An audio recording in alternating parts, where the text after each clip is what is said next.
Anju, are you ready to go? Ready to go. Great. Well, first of all, it's lovely to see you again. I remember a year ago we were sitting together in a different world as we kicked off our relationship with IIM Calcutta, and you were just coming into the seat of your new position. I trust it's been an exciting first year for you. It has. It has. Thank you. So Let's thank you so much for inviting me to be part of this wonderful event. Anju, let's get started with a couple questions. You know, you have such a unique background. You've been in higher education for decades at some of the most prestigious universities in the world, in both India and the US.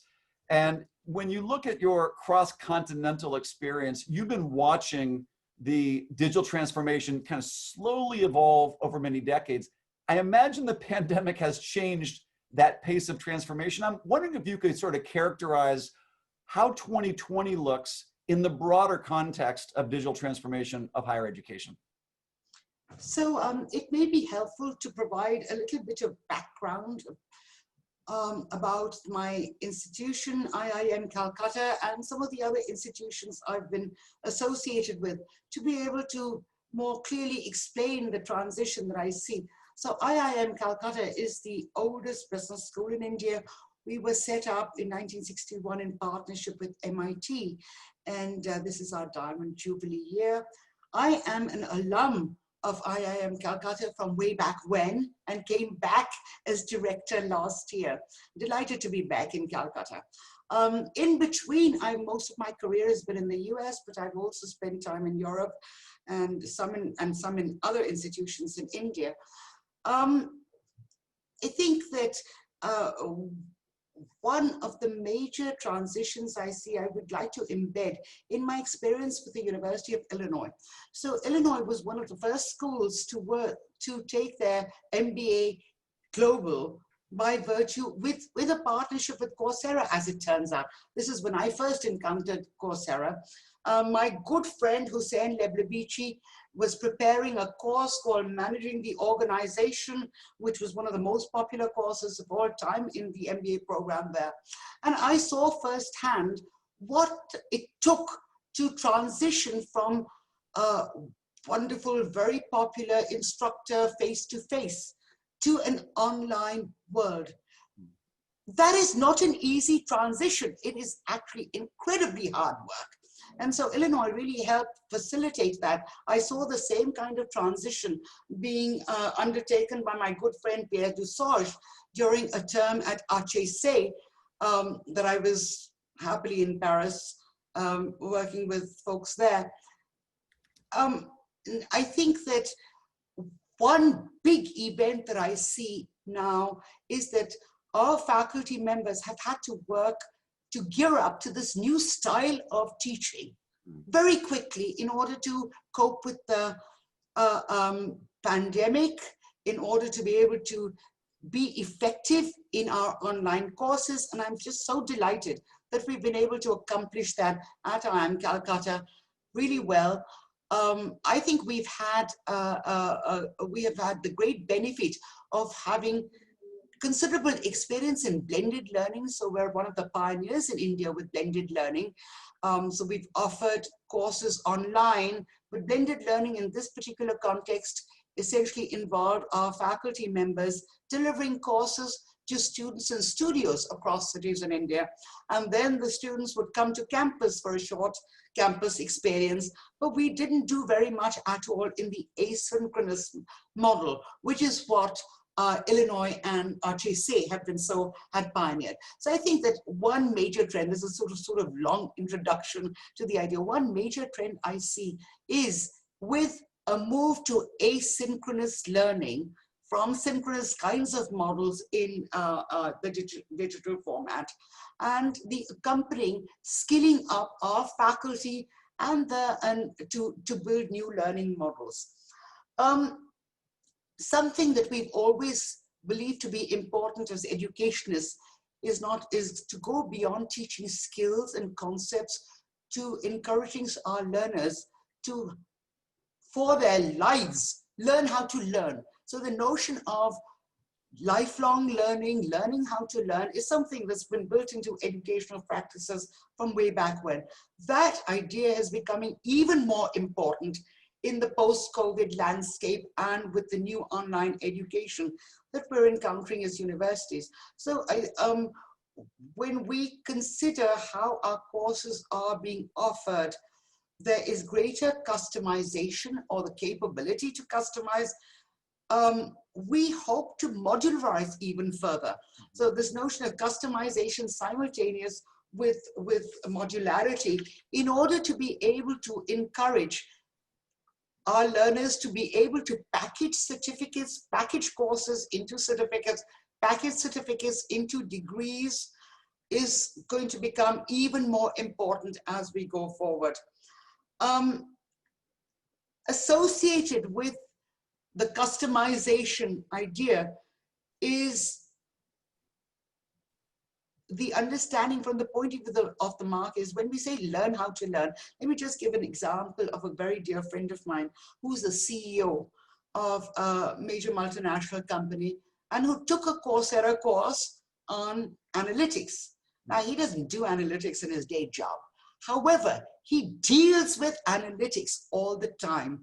And in order to be an informed consumer of new techniques and new skills that are prevalent around the world, jobs are changing. You have to be able to familiarize yourself with these skills and techniques, not just as a practitioner. So this idea of understanding the nature of the audience and skilling, creating courses, creating platforms to be able to enable managers to understand not just as practitioners, but as consumers of the skills is going to become even more important. Anju, it's funny that you mentioned that about your friend. I will tell you, in terms of the guided projects, I do them often, and I did one recently. It's called image classification using TensorFlow with Jupyter Notebooks. And you know, it's just a really step-by-step way of building a neural network. Now, because it's step-by-step, even a CEO who doesn't know a lot about neural networks can actually gain the fluency to say, yeah, I built one. I understand how that works. I understand what you're saying. It is really valuable just to develop fluency. And these guided projects are maybe 1 hour long. It's not like you need to learn all the theory, but you can follow along and say, okay, now I kind of get a sense for what that means when someone talks about a neural network or someone talks about image classification.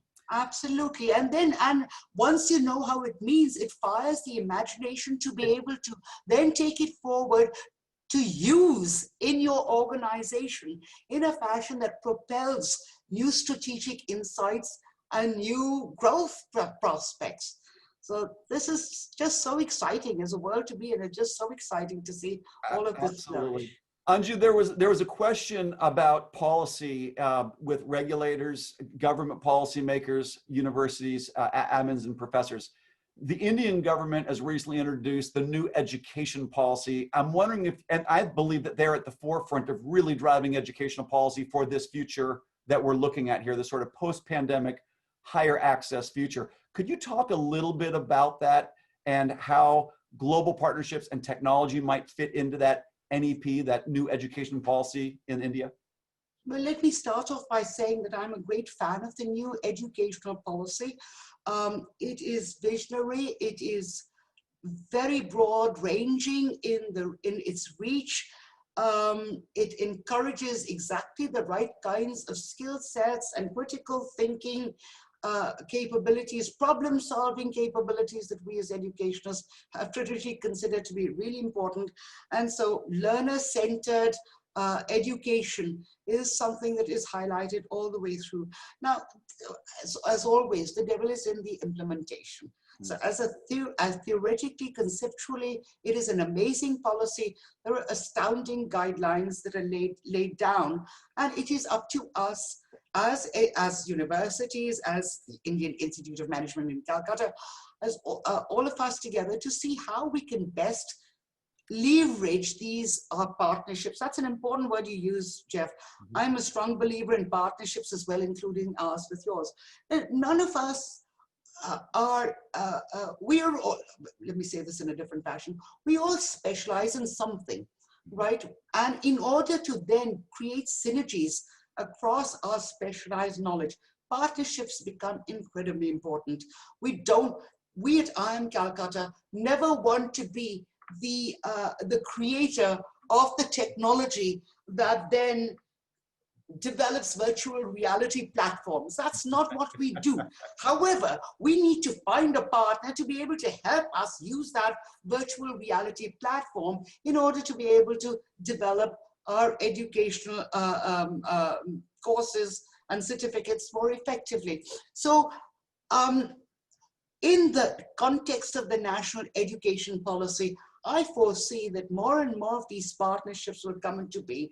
On the one hand, it will spur more entrepreneurial activity on the part of both educational institutions, universities, and schools, as well as technology partners, to be able to come together. I also see the capability for public-private partnerships to go forward. The government is a very important player in this. I've worked closely with the government over the time I've here, and I think they're very well meant. But so one change that is going to come about is governance, and around the world, I'm sure governance of, I see the North American governance system, whereby the government pretty much leaves universities to themselves to create their brands and signal value or signal quality through a brand. In India, the brands are incredibly valuable as well, as at the same time, the government has guidelines that must be adhered to by institutions. So those guidelines will change. And I think we're all waiting to see exactly how they will change. I like the idea of the loose, tight coupling that they've talked about in the NEP, so that there's broad oversight to enable the quality standards to continue to be met with accreditations and thus and so on, and deliver that great education. I might also mention another aspect that we think those of us who are worrying about, who are thinking about implementation of NEP also care about, and this is a scale versus a scope idea. I mean, NEP is understandably, and we completely understand it, largely about scale. We have to take education to all parts of the country. A point that you made not too long ago was the digital capabilities of learners around India to be able to access education. This is something that we have to jointly think about, how to make that happen. Then how to deliver education on mobile phones and thus and so to be more effective. But this notion of, how to balance the scale versus the scope issue. When one focuses on issues of critical thinking, there is, at least at this point of time, the scope issue becomes, one can't scale that too easily. One can talk about skills such as R or Python, and teaching that to a large number, a very large audience. But I go back to my examples of my friends Hussein Leblebici, who are talking about critical thinking attributes in managing organizations. Now, that's a very specialized kind of capability. That's not easy to scale up to the tens of thousands of students. So how exactly to build that about? It's an exciting challenge. Yeah, well, we're looking forward to working with you on that. I think one of the things that you mentioned that were a couple things. One is the modularity of degree credentials and micro credentials that can be parts of a degree, that can count towards a degree, and can even stack from industry certificates into university degrees and other certificates. We think is going to be important. And obviously the kinds of partnerships that you're talking about are near and dear to our heart. We're pleased to be working with you. We're excited about what comes next. And I see a lot of questions coming in. So I'm going to ask Raghav to maybe facilitate a little bit of Q&A, and hopefully we'll be able to answer some of the questions that are being fielded. Lots of comments, lots of questions coming in for both of you. I'll read out a couple of the comments first. And the first one is for you, Professor Seth. Shweta says, thank you for sharing such an amazing experience. Yes, the new policy of education in India was very urgently needed indeed. So thank you for sharing that. And Jeff, there's a comment towards Coursera from, I think, the Vice Chancellor of Sunullah University of Science and Technology in Dhaka in Bangladesh. And he says that COVID-19 made our students and staff to fall upon Coursera to a great extent for continuing the learning process. And the government regulators also need to come up for playing a more supplementary role. And we need to keep that in mind. So lots of good comments coming in. First question. Let me also say this. One of the things that we've also found to be very helpful, we have a lot of data and we see a lot of case studies of how people are using this. If universities are interested in us speaking to any of our data or our experience to policymakers, we're happy to do that. We think there may be a role that we could play in just facilitating what is being learned, what's being tried and what's being learned in this new world. So call upon us to maybe provide data or insights or case studies or examples if that would be helpful. Yeah, absolutely. And so that's a good offer. So first question to you, Professor Seth, and this is, coming on the back of how the MBA might be changing, right? We've all heard how COVID has impacted jobs in the industry. It's a tough job market out there. We've seen a rise in digital skills, in data skills. So how would you see the MBA changing? And what are the business managers of the future graduating from IIM Calcutta going to look like? Well, I think that IIM Calcutta graduates have traditionally been known for their deep technical skills, particularly in areas of management science, finance, supply chain, thus and so. So we have very strong analytical capabilities that is built into our coursework. Our students are also known for their critical thinking skills. And I think that, so I want to say that those skills will not change. I think that the way we deliver them may well change.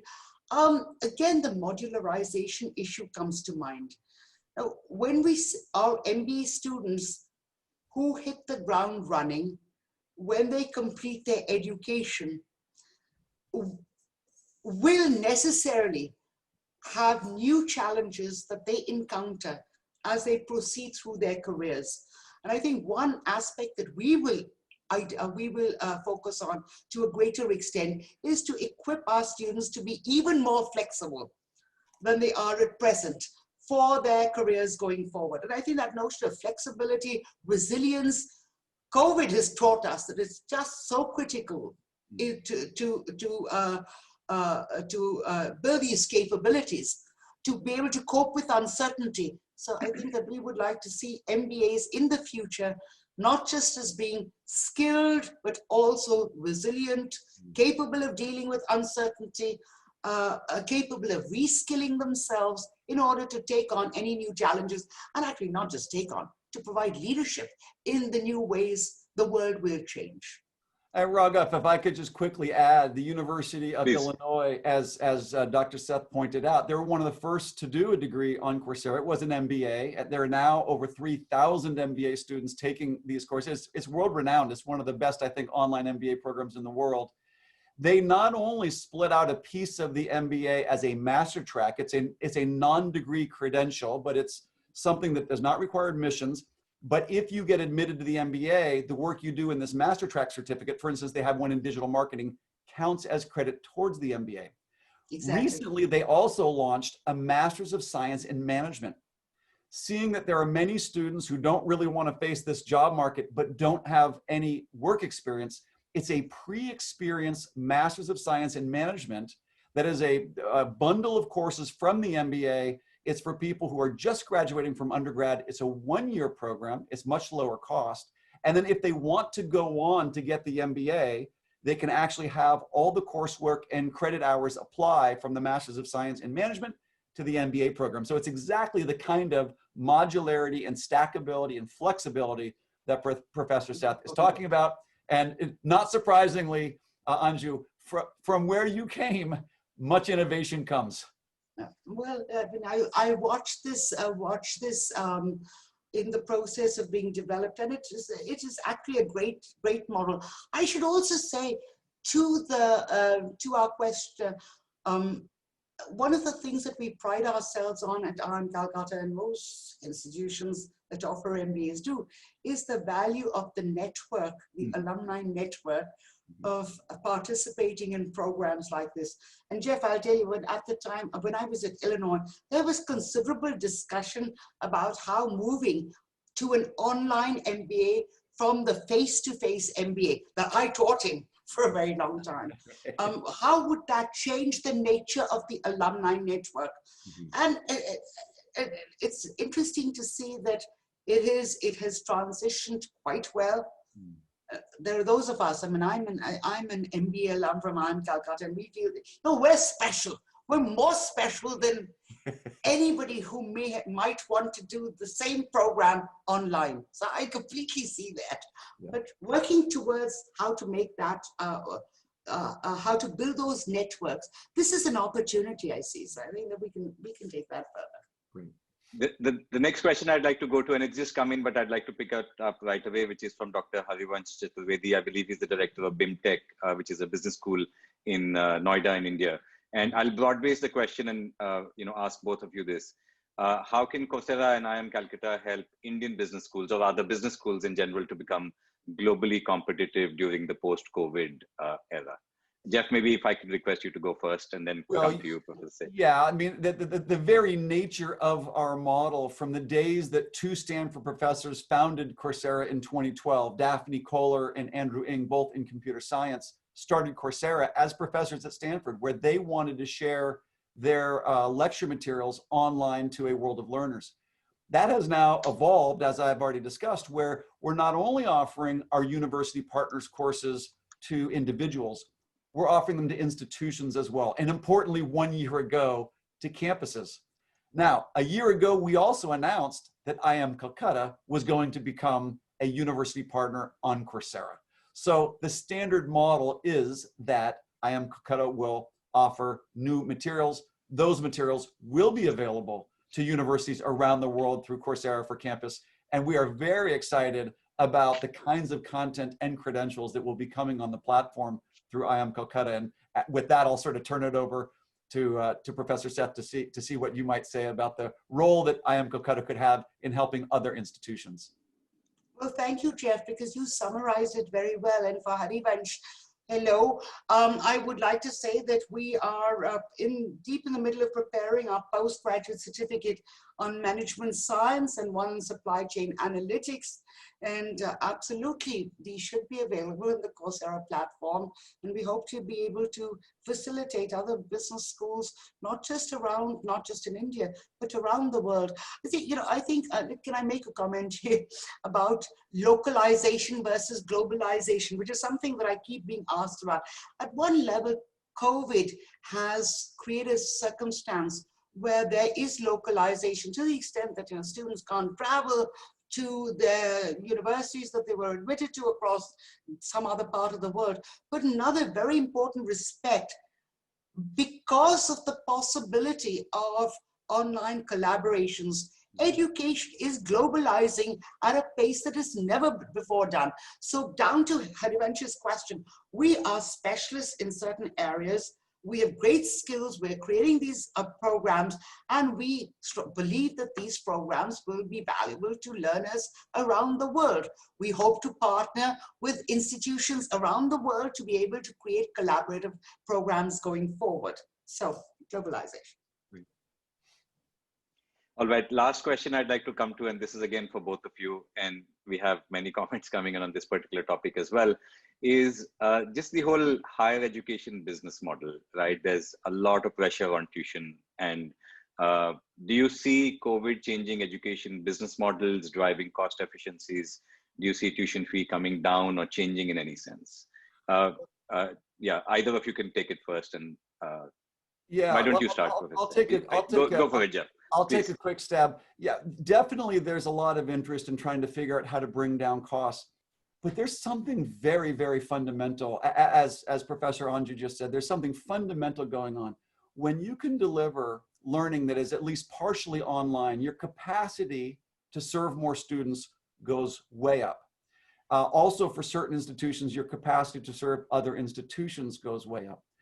But I think what's really interesting is the possibility that what we're going to be looking at, really assisted by online learning, is a fundamentally different relationship, a lifetime learning partnership between a university and its students. I mean, if you think about higher education, for the most part, historically, it has been a transaction. It's a 4-year transaction where someone goes, they have a great experience, they get their diploma, and then maybe they give some money when they get a little bit older. But I believe that the world will require lifelong learning, and the institutions that will do that are universities. And what this really begins is a lifetime relationship that universities have with students, not just a 4-year transaction. And that will be a game changer. I think we can talk about lowering cost of delivery. I think right now that is important, but there's another side of this, which is the global access and the lifelong partnership with learners can be fundamentally different from anything we've seen before. Dean Seth, what do you think? So I think that absolutely reducing costs are important, and particularly in order to achieve reach. Our social mission is absolutely critical. We do want to provide high quality education to those around the country, around the globe, who may not be able to afford it. And so to create a low cost model is, no question about it, a very critical thing. But at the same time, the kinds of lifelong learning